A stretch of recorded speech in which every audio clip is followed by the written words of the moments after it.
예수님의 최대의 관심사인 누가 천국에서 큰 자가 될 것인지 그 질문에 대한 답으로서 예수님께서 한 마리의 이른 양의 비유를 통해 그 대답을 하시고 가르치시는 내용입니다. 먼저 우리가 12절을 보시게 되면은 예수님께서는 어떠한 사람에게 양 100마리가 있다라고 그렇게 가정하십니다. 100마리의 양은 결코 적은 숫자가 아닙니다. 상당히 큰 숫자로서 양의 주인이 부자임을 의미합니다. 특히 구약에서는 하나님을 목자로 그리고 양을 또 하나님의 그 백성으로 비유하고 또 그렇게 구약에서는 그러한 내용들을 자주 볼 수 있습니다. 목자와 양과의 그 관계, 하나님과 하나님의 백성의 관계라는 것으로 우린 구약에서 흔히 볼 수 있는 것이죠. 자, 이런 가정 속에서 예수님은 한 발짝 더 나가서 그 양 100마리가 있는데 그 100마리 중에 하나가 길을 잃었다라고 합니다. 그런데 이 양 주인은 잃은 양 한 마리를 찾기 위해 99마리를 산에 두고 길 잃은 그 한 마리의 양을 찾지 않겠느냐라고 당연한 듯이 그렇게 제자들에게 질문조로 답을 하십니다. 즉 양의 주인은 하나님으로 또한 길을 잃은 그 양은 한 명의 죄인을 의미함으로써 하나님은 지극히 작은 자 한 영혼, 즉 본문의 의미로는 하나님께서는 죄인 이 한 명, 길을 잃은 이 죄인 한 명을 사랑하신다라는 그러한 교훈인 것이죠. 오늘 이 예수님의 가르침을 통해서 하나님께서 한 영혼을 어떻게 사랑하시는가 우리가 잘 살펴보며 우리를 향한 하나님의 큰 사랑을 깨닫는 시간 되기를 바랍니다. 먼저 하나님의 그 한 영혼 사랑은 사랑할 수 없는 그 한 영혼도 사랑하시는 사랑입니다. 하나님의 사랑은 사랑할 수 없는 한 영혼을 사랑하시는 그 사랑이라는 말입니다. 여러분 각 지역을 보게 되면 그 지역만의 특산물이 있습니다. 인터넷을 보니까 너무나 많은 특산물들이 있더라고요. 그런데 이제 구미와 가까운 곳으로 이 경북의 특산물들을 보자면 김천은 자두고요, 성주는 참외입니다. 그리고 의성 마늘 잘 아시죠? 의성은 마늘이고 문경은 뭘까요? 오미자입니다. 영덕은 대게입니다. 우리가 너무나 잘 알고 있죠. 왜 알까요? 그 지역의 특산물이기 때문에 너무나 많이 들었기 때문입니다. 자, 상주에 가보니까 모든 곳이 정말 그 꽃감을 또 말리고 가공하는 그러한 곳이 많이 있더라고요. 이렇듯 오늘 비유의 이 양은 사실 고대 근동에는 너무나 흔한 가축이었습니다. 어딜 가도 양들이 보이는 곳이죠. 특히 팔레스타인 지역은 양이 특산물이기도 합니다. 실제로요. 그렇게 양은 특별히 주목을 받는 가축이 아닙니다. 사냥개들처럼 사냥에 도움이 된다든지 아니면 희귀종이 있지 않습니까? 희귀한 그런 동물들, 희소 가치가 높은 그런 동물도 아닙니다. 또 보면 이제 관상용으로서 이제 양을 보면 아름다워서 그 아름다움에 흠뻑 빠지는 그런 동물들도 아니죠. 때가 묻고 진흙탕에 묻은 더러운 동물이 또 바로 양이라고 할 수 있을 겁니다. 그렇게 양은 그야말로 그 지역의 의복이나 먹거리의 재료일 뿐이지 뭔가 특별하거나 뭔가 희귀하거나 뭔가 큰 도움이 되는 그러한 동물은 아닌 것이지요. 그렇다면 이 세상의 특산물은 뭘까요? 오늘 본문의 이 양은 고대 근동의 특산물, 팔레스타인 지역의 특산물입니다. 그렇다면 이 세상의 특산물은 뭘까요? 단연코 죄인이라는 겁니다. 왜냐하면 이 세상에서 가장 많고 가장 흔한 존재가 바로 죄인이고 이 죄인은 아무짝에도 쓸 수가 없고 주목받지 못하는 게 죄인입니다. 특별한 것이 없다라는 거죠. 빌립보서 3장 8절에 바울은 그리스도를 위하여 자신을 배설물로 여김으로 그리스도를 얻는다라고 말한 바 있습니다. 여러분, 그 누가 배설물을 아름답다라고 하겠습니까? 보는 이로 하여금 인상을 찌푸리게 만들고 그곳을 피해가거나 그곳에서 빨리 벗어나고 싶게 하는 것이 바로 배설물입니다. 배설물을 이렇게 실수로 한번 보지, 그 배설물을 한 번 보고 두 번 보고 세 번 보고 네 번 보진 않습니다. 왜 그렇습니까? 아름다운 것이었거든요. 특별하지 않거든요. 한 번 보고 말지 두 번 볼 수 없는 것이 바로 배설물입니다. 이렇듯 예전에 우리의 삶은, 우리의 영혼은 고대 근동 지역에서 흔하디 흔한 그러한 양과 같은 존재였다는 겁니다. 뭐 그다지 특별한 것이 없는 존재, 어쩌면 마치 바울의 고백처럼 배설물처럼 다른 사람들로 하여금 오히려 불쾌감을 주는 그러한 존재와 마찬가지였다는 겁니다. 우리가 간혹 살다 보면 청소를 게을리할 때가 있습니다. 정리정돈이 되어 있지 않고 청결하지 않는 집에 들어가려고 한다면 들어가기가 싫죠. 바로 어제 깨끗하게 대청소를 하고 그 다음날 방문을 열고 딱 집문을 열고 들어가면 너무나 기분이 좋습니다. 그런데 집에 들어갈 때 쓰레기가 난무하고 또 집에서 또 음식물 냄새가 난다라면 들어가도 결코 좋지는 않습니다.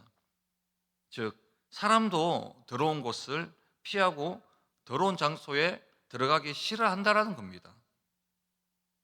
그러니 이처럼 하나님께서 이 더러운 죄인을 사랑한다는 이것은 결코 쉬운 일이 아닙니다. 그런데 하나님께서는 죄인을 사랑하다 못해 어떻게 하십니까? 우리를 처소 삼으셨습니다. 우리 안에 들어와 계십니다. 이것은 믿을 수 없는 일입니다. 사람도 더러운 집에 들어가기 싫어하는데 어떻게 그 하나님께서 죄로 가득 찬 우리 안에 들어와 계시려고 우리 몸을 집으로 삼으셨는지 이것은 도무지 믿을 수 없는 사실입니다. 여러분, 죄와 전혀 상관없으신 하나님, 죄를 가장 싫어하시는 분이 바로 하나님입니다. 그럼에도 불구하고 우리를 자신의 처소 삼으시고 성전 삼으셔서 우리 안에 지금도 거하고 계신다라는 이 사실은 하나님께서 한 영혼을, 우리를 얼마나 사랑하는지 잘 알 수 있는 것입니다. 그리고 둘째로 하나님이 한 영혼을 사랑하시는 그 사랑은 계산하지 않는 사랑입니다. 하나님의 한 영혼 사랑은 계산하지 않는 사랑입니다. 본문을 이어서 보시게 되면 이렇게 흔한 100마리의 양 중에서 한 마리가 길을 잃었습니다. 길을 잃었다라는 것은 그 무리에서 떨어져 나왔다라는 겁니다. 그리고 길을 잃은 양은 숲속의 곰, 늑대, 사자와 같은 맹수들에게 결국에는 어떻게 되겠습니까? 먹잇감이 되든지 아니면 굶어 죽게 될 수밖에 없는 상황입니다. 즉, 그 주인은 양이 처할 상황을 너무나 잘 알고 있었습니다. 그런데요, 놀랍게도 99마리의 양을 산에 두고 이제 길을 잃은 양들을 찾으러 갑니다. 여러분, 한 마리의 양이 잃어버렸지 않습니까? 숫자로 따지면 100에서 한 마리가 없어져서 99가 남았습니다. 그런데 한 마리를 찾기 위해 99마리의 양을 떠나게 되면 결국엔 99마리의 양을 잃는 거나 마찬가지입니다. 안 그렇습니까? 이 주인이, 목자가 99마리라도 지켜야 될 텐데 한 마리를 찾으러 나가면 여러분 99마리도 잃을 수 있는 그러한 계산이 당장 우리에게 서게 된다는 겁니다. 여러분, 이 비유는요 문학적으로 과장법에 해당됩니다. 그래서 계산하면 왜 예수님이 99마리를 두고 한 마리를 찾으러 가셨을까? 그래서 어떤 해석자들은 목자들이 당시에는 많이 있어서 그 한 명의 목자에게 99마리를 맡겼다. 동료들에게 99마리를 맡기고 한 마리를 찾으러 갔다. 네, 말이 되겠죠. 그런데 오늘 예수님이 말씀하고 싶은 것은 그것이 아닙니다. 바로 숫자입니다. 여러분, 이 과장법은 세상적인 계산으로는 한 마리만 잃었을 뿐이기 때문에 99을 지키는 것이 마땅하겠지? 라고 예수님이 제자들에게 이 세상적인 계산을 초월하여 99마리의 양을 지켜야 되지 않겠냐라는 그런 의문이 들도록 그렇게 질문하는 과장법입니다. 즉 100마리의 양을 가져간 뒤에 한 마리의 양을 가장 작은 단위 숫자입니다. 100마리에서 가장 작은 단위의 숫자가 뭔가요? 하나입니다. 한 마리. 그래서 제자들은 이 비유를 들을 때 어떻게 생각할까요? 왜 한 마리를 위해서 99마리를 희생하지? 아니 한 마리를 찾기 위해서 99마리 중 2마리라도 도망가면 한 마리는 손해잖아. 그런 계산이 들게끔 스스로 제자들이 의문이 들게끔 문학적인 기법을 사용하신 겁니다. 이것이 무슨 의미입니까? 하나님은 한 영혼을 숫자로 보지 않는다라는 사실입니다. 다시 말해 하나님의 사랑은 계산이 없는 그러한 사랑이라는 겁니다. 즉 99마리의 양들이나 한 마리의 양이나 모두가 똑같이 귀한 생명이라는 것을 제자들에게 가르쳐 주고 계십니다. 그러니 하나님이 우리를 사랑하실 때 계산하지 않는다라는 것은 너무나 중요한 겁니다. 한 예로 제2차 세계대전 도중에 히틀러는 장애인 학살 사건을 일으켰습니다. 장애인들을 자신들의 1등 민족, 즉 유럽계 중에서 탁월하다라고 자기들이 믿었던 아리아인의 그 순수한 혈통에 부합되지 않는 자들이라 여겼습니다. 그래서 약 5년 동안 20만 명의 장애인을 학살한 사건입니다. 그러나 히틀러의 속내는 따로 있었습니다. 진짜 속내는 바로 이 나라의 국고, 나라의 재정이 장애인들에게 불필요하게 사용된다는 것이 싫었습니다. 그래서 장애인들에게 불필요하게 나아가는 이 나라의 이 재산을 철저한 계산에 의해서 장애인을 그렇게 이유를 달아 제거하면 나라의 국고를 아낄 수 있기에 장애인 학살 사건을 일으킨 겁니다. 계산을 했다라는 겁니다. 여러분, 이렇게 우리가 어떤 존재에게 어떤 존재로 받아들여지는가라는 문제는 너무나 중요합니다. 우리가 죄를 한 번만 짓겠습니까? 12번도 더 짓고 12번이 무엇입니까? 우리가 헤아릴 수 없는 만큼 죄를 짓습니다.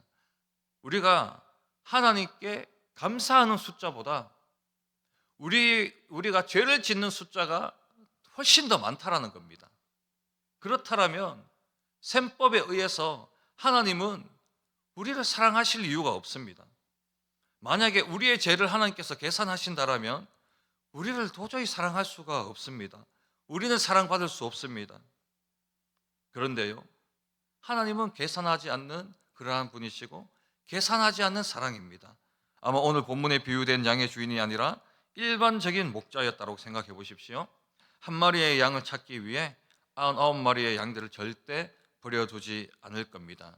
왜냐하면 찾는 동안 다른 양들도 잃어버릴 수 있기 때문에 이것은 당연한 세상적인 이치이고 평범한 계산 방법입니다.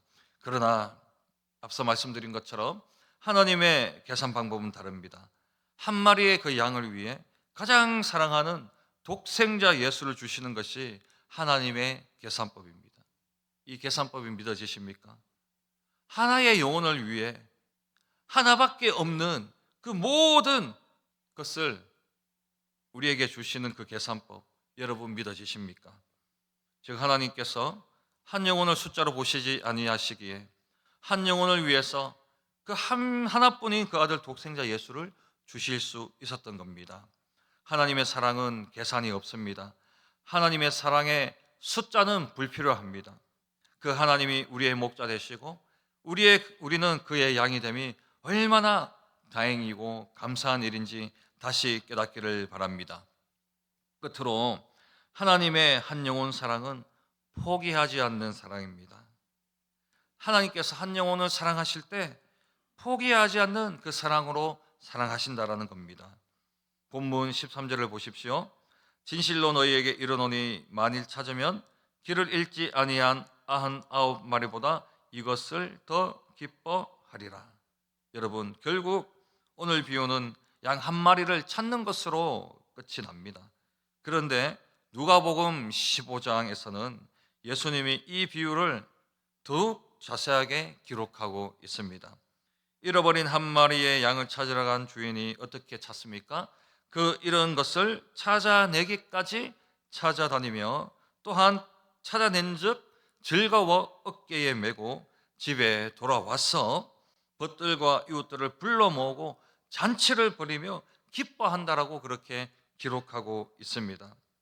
그 한 마리의 양 때문에 잔치를 벌이는 그러한 주인으로 누가복음에는 비유되고 있습니다. 묘사되고 있습니다. 보십시오. 양을 찾으러 나간 주인은 찾아내기까지 찾아다닙니다. 한 마리의 양을 사랑하지 않으면 절대로 할 수 없는 행동입니다. 그런데요, 사랑도 한계가 있습니다. 사랑도 영원하지 않습니다. 찾다가 보면 해도 집니다. 새벽도 오게 됩니다. 그런 99마리를 위해 반드시 돌아가야 합니다. 한 마리의 양을 위해서 하루, 이틀, 사흘, 나흘 어떻게 찾겠습니까? 결국엔 어떻게 됩니까? 포기하게 됩니다. 왜 포기합니까? 포기할 수밖에 없는 존재가 인간이기 때문입니다. 우리의 인간에게는 사랑에 한계가 있습니다. 한계가 있기 때문에 포기하는 겁니다. 포기하기 싫죠? 찾고 싶죠? 그런데 왜 포기해야 됩니까? 한계가 있거든요. 능력이 그것밖에 되지는 않거든요. 그래서 새벽이 오면 그 다음 날이 되더라도 반드시 99마리를 위해서 포기하고 돌아가야 합니다. 그런데요, 우리 하나님은 그렇지 않다라는 겁니다. 한 예로 에디슨이 전구를 만들기 위해서 전구 안에 들어가 있는 필라멘트를 연구했습니다. 요즘은 필라멘트를 잘 보지 않았지만 우리 때만 해도 필라멘트가 자주 끊어졌습니다. 그래서 나가면 이제 이렇게 보고 필라멘트가 끊어졌으면 그 전방 가가지고 그 전구를 다시 사오는 그런 일들을 많이 했거든요. 그런데 그것을 누가 만들었습니까? 에디슨이 만들었다는 거예요. 그런데 그 필라멘트를 만들기까지 2000번 이상 실패했다고 합니다. 그래서 그의 자신의 실패에 대해서 사람들이 물었을 때 에디슨은 이렇게 했습니다. 저는 실패한 것이 아닙니다. 저는 작동하지 않는 2000가지의 물질을 발견했고 찾았을 뿐입니다라고 그렇게 이야기했습니다. 즉, 이 이야기는, 이 실화는 포기하지 않는 에디슨을 이야기하는 것 같습니다. 즉, 여러분, 본문의 양의 주인은 잃어버린 양 찾기를 절대 포기하지 않았습니다.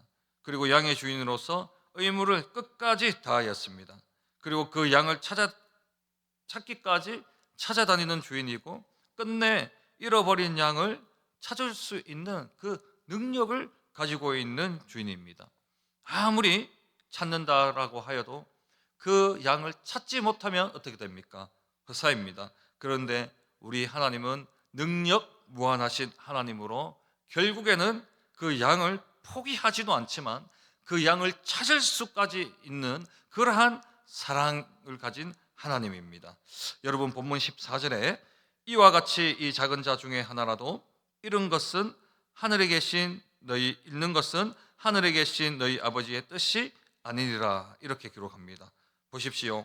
예수님께서는 작은 자 중에 하나라도 절대 잃는 법이 없습니다.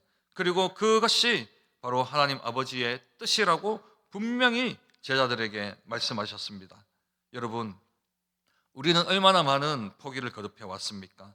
솔직히 나에게 불필요한 사람이나 나에게 이익이 되지 않는 사람들을 멀리하진 않습니까? 포기하진 않습니까? 아예 관심조차 두지 않는 것이 우리 사랑의 한계입니다. 제자들도 마찬가지였습니다. 제자들은 아직까지 서로에 대한 경쟁심에 불타올랐습니다. 세상적인 셈법으로 누가 예수님의 관심과 사랑을 더 받을지에 대한 그러한 계산으로 궁금해했습니다. 그러나 예수님이 바라는 그러한 사랑은 하나님의 사랑은 그러한 사랑이 아니었습니다.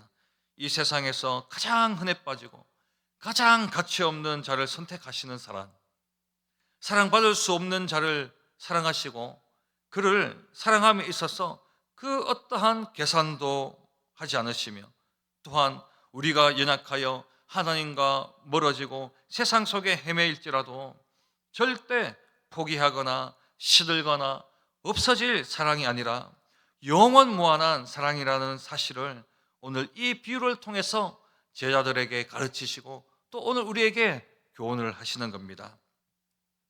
여러분, 이 세상에 존재하는 사람 중에 그 어떤 사랑이 사랑받을 수 없는 존재를 사랑할 수 있겠습니까? 또한 자신의 이익을 위해 계산하지 않고 사랑할 의무가 없음에도 사랑하는 그 사랑이 어디에 있겠습니까? 또한 그 사랑이 끝이 없고 무한하며 또한 그 사랑 가운데 그 능력이 충만한 능력 무한한 그 사랑을 가진 그 사랑이 또 어디에 있겠습니까? 오직 우리 하나님 한 분밖에는 없는 것입니다. 요한 1서 4장 16절에 하나님의 사랑에 대하여 이렇게 기록합니다. 하나님이 우리를 사랑하시는 사랑을 우리가 알고 믿었노니 하나님은 사랑이시라. 사랑 안에 거하는 자는 하나님 안에 거하고 하나님도 그의 안에 거하시느니라. 여러분, 우리 모두는 하나님께서 한 분 한 분 창세전에 그 사랑 안에서 택하신 분들입니다. 우리가 무엇이 간데, 우리가 무엇이 특별해서 하나님이 우리를 선택해 주셨겠습니까? 아니, 그렇기에 하나님은 사랑받을 수 없는 자를 선택하신 겁니다. 사랑받을 수 없는 자를 사랑하시려고 창세전에 우리를 선택하신 겁니다. 그렇기에 하나님의 사랑을 오늘 이 시간 우리가 깨닫고 알게 하시고 믿게 하실 때에 그 사랑 안에서 우리가 더욱더 하나님을 바라보고 또한 하나님을 또한 묵상할 때에 더욱더 하나님께 감사와 찬송과 영광을 드렸으면 좋겠습니다. 이제 이후에 합심하여 기도하실 텐데요, 우리 안에도 한 영혼을 사랑하시는 주님의 사랑이 다시 회복되었으면 좋겠습니다. 그래서 그 사랑에 감사하고 또한 공동체의 한 영혼 한 영혼 우리가 기억할 때에 사랑하지 못하고 멀리했고 포기했고 또한 무관심했던 그러한 영혼들이 있다면 다시금 한 마리의 그 잃어버린 영혼을 찾아서 애타게 찾아다니는 예수님의 마음으로 기도하고 그 가운데 기도할 때에 더 큰 은혜와 사랑이 우리에게 부어지는 복된 시간 다 될 수 있길 간절히 바랍니다. 기도하겠습니다. 하나님 감사합니다. 우리가 무엇이 간데 창세전에 우리를 택하여 주시고 감히 측량할 수도 없고 이해할 수도 없는 그 큰 사랑을 주셨는지 그저 그 사랑에 감사하고 그 사랑에 감격하여 하루하루 구원의 기쁨으로 살아가게 하여 주옵소서. 잃어버린 한 영혼이 우리 공동체에도 있지 않습니까? 주여, 찾아내기까지 찾아내는 포기하지 않는 사랑과 믿음 우리에게 주시옵소서. 잃어버린 영혼들을 위해 끝까지 기도하는 우리들 되게 하여 주옵소서. 오늘도 내일도 그리고 일평생 우리와 함께 하시고 우리를 사랑하시는 우리 주 예수님의 이름으로 기도합니다. 아멘.